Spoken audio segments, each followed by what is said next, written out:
Welcome to the last breakfast. Please enjoy the video. In this video, I will explain how to make your own Alfredo sauce. To begin, gather your ingredients.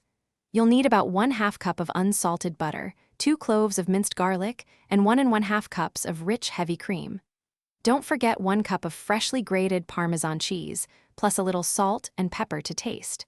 Having everything ready makes the process smooth and enjoyable.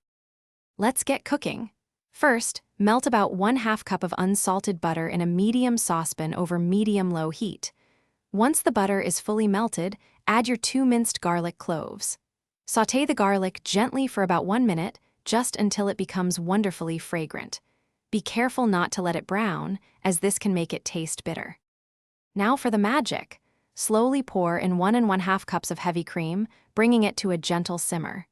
Next, gradually whisk in 1 cup of freshly grated Parmesan cheese. Keep whisking until the cheese is completely melted and the sauce becomes beautifully smooth.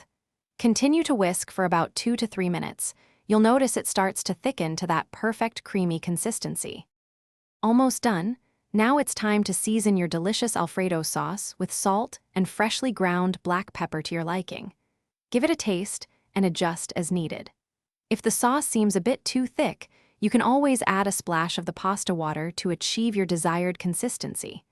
Serve this incredible homemade Alfredo sauce immediately over your favorite hot pasta and enjoy. Thanks for watching. If this was helpful, leave a like and consider subscribing. See you next time.